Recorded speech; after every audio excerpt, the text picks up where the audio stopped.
इसलिए हम आपको आज की रात में एक सूत्र के साथ बात करना चाह रहे हैं। तुम अपनी जिंदगी को आईने की तरह जीना स्टार्ट करो। तुम अपने जीवन को दर्पण की तरह जीना प्रारंभ कर दो। तुम जो हो वही बनो। तुम जो नहीं हो वो ना बनने की कोशिश करो, न कहने की बातें करो, और झूठ तो बोलो ही मत। तुम कई बार तुम इतनी लंबी लंबी फेंक देते रिश्तेदारों के सामने, भगवान की बड़ी कृपा है 400-150 क्विंटल गेहूं निकल आए थे, और बाद में 10 क्विंटल मांग लेते तो तुम्हारा दिमाग खराब होता। इसलिए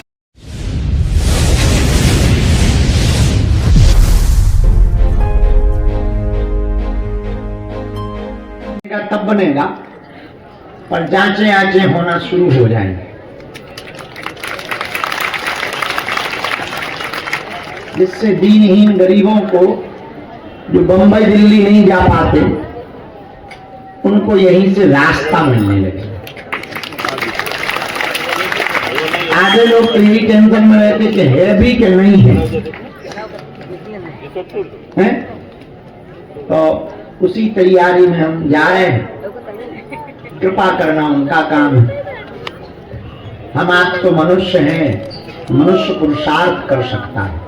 देखो एक बात हम तुम्हें बहुत सैद्धांतिक बोले, न हम द्वैतवाद के पक्षधर हैं न विरोधी हैं, न अद्वैतवाद के पक्षधर हैं न विरोधी हैं।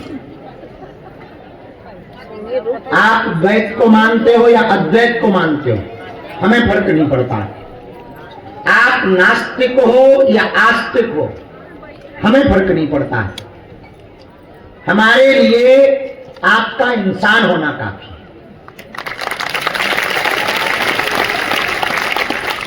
आस्तिकता और नास्तिकता तो विचारधारा हो सकती है, और जीवन जीने की शैली तो जिंदगी है।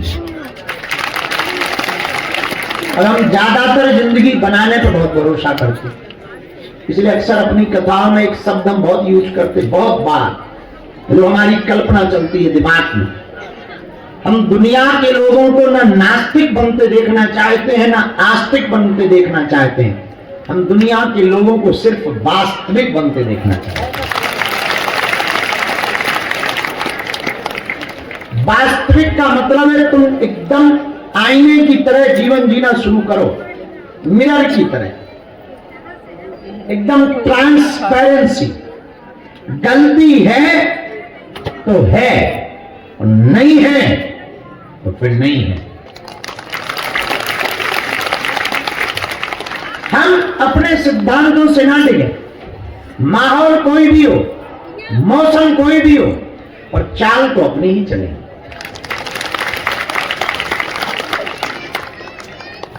तुमने कभी देखा होगा गांव की माताओं, कितनी भी सभ्य समाज लगी हो, कितना भी बड़ा माइक पकड़ा हो, वो गाना तो वही गाती हैं जो सीख रखा है।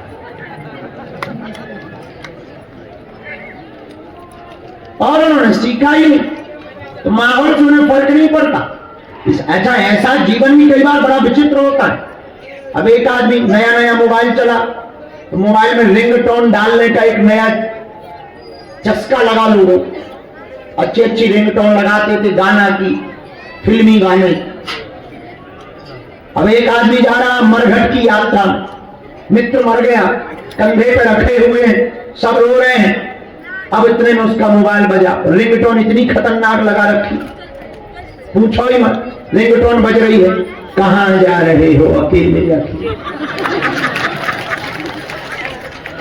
हमें साथ ले चलते कोई बात। बताओ, अब जो रो रहे थे उनके भी दिमाग खराब हो। बताइए, ऐसे मौसम पे ऐसी रिंगटोनें भी खराब लगती। कई जगह हम शादी में गए, कुछ गांव की माताएं बैठी थी, गाना गा रही थी, बरमाला का कार्यक्रम था, तो बरमाला बेटी भर को माला डाल रही थी। इतने में वो गाना गा रही थी, पीछे से दो हंसन के जोड़ा और गए, गजब भौरा गजब गजब भौरा। अपनी धुन में मुंह ढक करके गांव की बात, हे गजब भौरामा दो हंसन के जोड़ा उड़ गए। हम बीच में गए, हमकी माता जुड़े है नहीं ओढ़ गए। कम से कम गाना तो मोहकम के साथ को गाओ, अगर जुड़े हैं नहीं और तुम पहले ही कह रहे ओढ़ गए। गजब। तो कई बार परिस्थिति के विपरीत, इसको ऐसे समझो तुम्हें समझ में आ जाएगी। ये बात है तो हमने तुम्हें समझाने जैसी बताई। गलत समय पर बोली हुई सही बात भी गलत होती है। गलत समय पर बोली हुई सही बात भी गलत होती है। इसीलिए एक सूत्र आज का रात का तुम नोट कर लो, अपनी वाणी को बाण मत बनाओ, अपनी वाणी को बीड़ा बनाओ।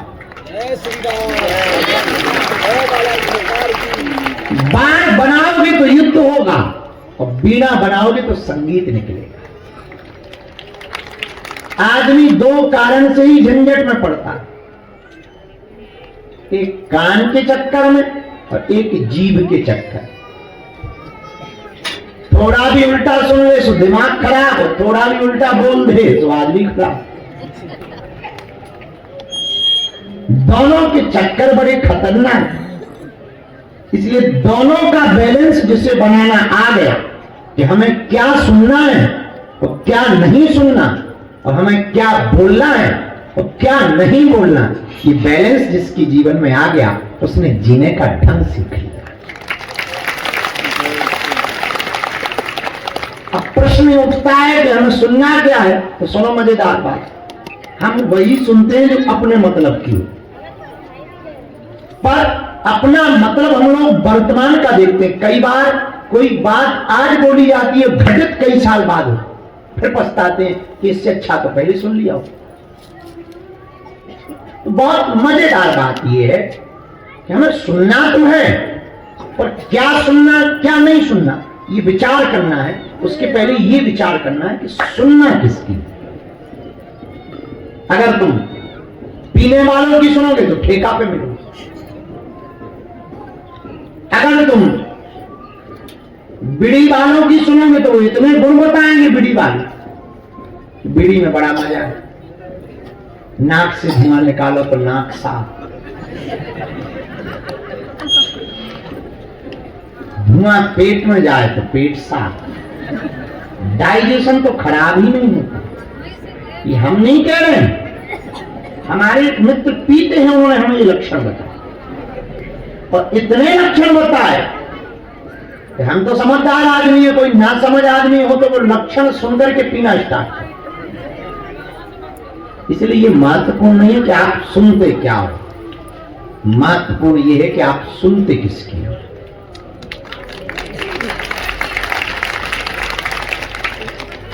आप अगर बेहतर आदमी की सुनोगे जो आपसे बेहतर है और जो आपके लिए बेहतर है, या जिसका जीवन बहुत सधा हुआ है, तो निश्चित है कि वो तुमको संभाल देगा। उसकी बात है तुम्हें टूटने नहीं देंगे। और अगर तुम बिगड़े आदमी की सुन लोगे तो तुम बिगड़े हुए भी बिगड़ जाओगे। इसलिए आज की रात में सूत्र याद रखना है, वो बहुत प्यारा सूत्र है। हमें वाणी को बीड़ा नहीं बनाना है, वो बाण नहीं बनाना है, वाणी को बीड़ा बनाना है। वाणी को बाण बनाओगे तो बड़ा गहरा युद्ध होगा। हमारे गुरु अक्सर एक बात बोलते हैं, शब्द संभाले बोलिए, शब्द के हाथ न पाओ, एक शब्द औषधि करे, एक शब्द करे घाव। शब्द को बहुत संभाल कर दो। बेहतर इसी में है कि कम बोलो पर बेहतर बोलो। कई लोग दिन भर बोलते ही रहते हैं और ये पता ही नहीं कि बोल क्या रहे, बल्कि उन्हें भी पता नहीं है कि वो क्या बोल रहे, बस बोले जा रहे। किसी भी विषय पर ज्ञान दिए जा रहे। तुम पूछ लो चांद कितना दूर है, कुछ ना जानते हो, है तो दूर, कुछ नहीं तो इतनी बोल दे, और नहीं तो इतना तो बोल ही देंगे। सूर्य के तो नजदीक है। अरे भाई जब पता ही नहीं तो बोलना क्या। कम बोलो, पर बेहतर बोलो, कम सुनो पर बेहतर सुनो। पर बड़ा विचित्र जमाना है, यहां के लोग गुरु की सुनते नहीं है, गधों की सुन लेते हैं। अच्छा, मन की भी एक खासियत बड़ी खतरनाक है, सुनना जरा। ये जो तुम्हारा मन है, ये उनकी सुनता है जो तुम्हें बिगाड़ना चाहे। बुरी बातें बोले तो तुम्हें रातों भर जमुहाई नहीं आ सकती, नींद तो छोड़ो, जमुहाई आएगी तो तुम वो भी दबा लेते तो बाहर में गई। अभी बेहतर बातें चल रही हैं और सुना, और बढ़िया बातें बोलने लगे, भाई भजन करो, तब से ऐसा होता है, भक्ति से ऐसा होता है। 2 मिनट में तुम्हारा सिर दर्द करने लगे, वो 2 मिनट में नींद आई। इसलिए हम आपको आज की रात में एक सूत्र के साथ बात करना चाह रहे हैं। तुम अपनी जिंदगी को आईने की तरह जीना स्टार्ट करो।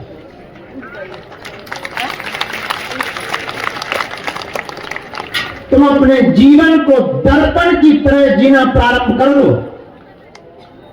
तुम जो हो वही बनो, तुम जो नहीं हो वो ना बनने की कोशिश करो, ना कहने की बातें करो, और झूठ तो बोलो ही मत।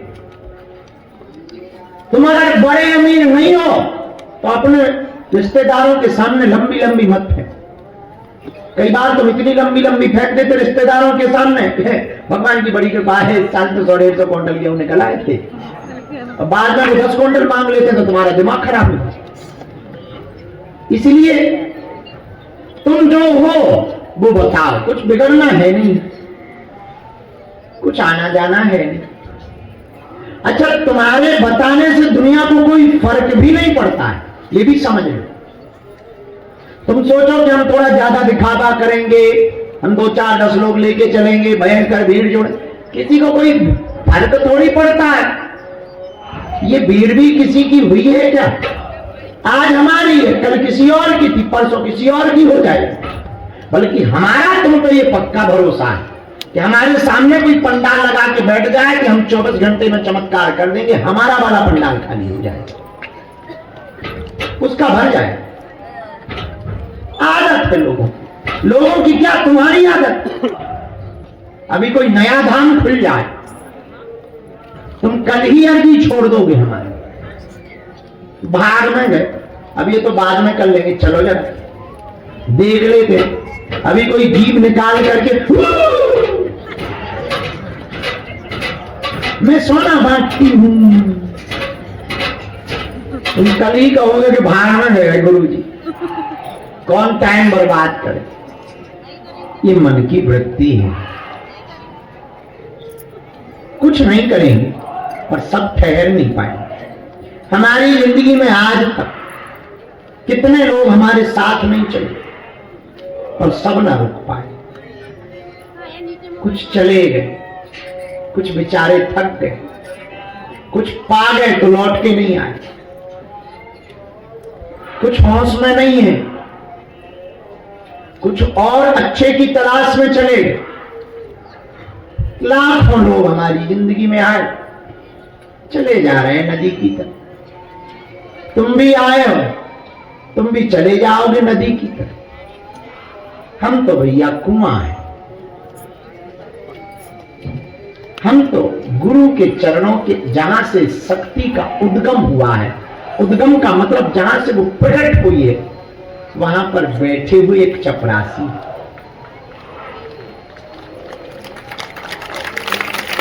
जहां से ये झरना फूटा है, उस झरने के दरवाजे पर ही हमारा पहरा लगा है, और हमने इस झरने में लाखों लोगों को नहाते देखा है। बस कुछ सूख गए तो चले गए, कुछ ज्यादा गीले हो गए तो चले गए, कुछ रह गए, अभी भी बीच बीच में फुहारी ले लेते हैं, अभी भी बीच बीच में झरना में जरा डुबकी लगा लेते हैं, अभी भी बीच बीच में जरा मस्ती के लिए चले आते हैं, पर हम कुछ है नहीं। नाम झरना है, नाम कोई नदी है। बस झरने के दरवाजे पर बैठे हुए पहरेदार। हां, देख बहुत नजदीक से रहे हो। और तुम्हें एक बात बोले, जून के महीने में तुम तप रहे हो और कोई ठंडा पानी का सरोवर बाहर बह रहा, तो डुबकी लगाने में बड़ा मजा है।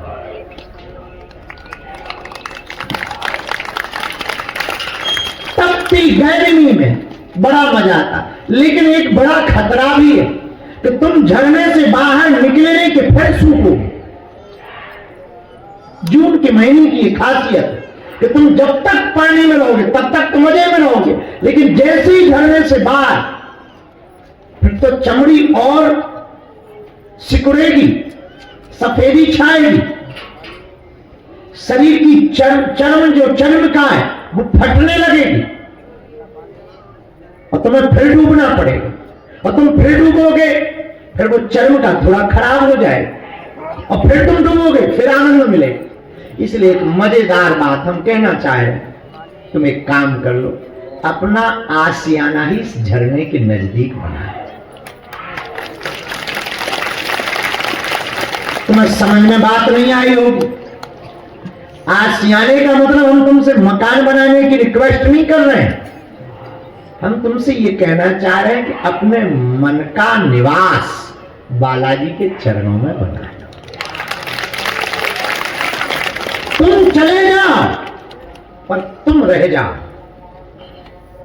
तुम तो चले जाओ पर तुम रह जाओ। तुम्हारा तन तो तुम्हारे घर चला जाए पर मन बालाजी का हो जाए।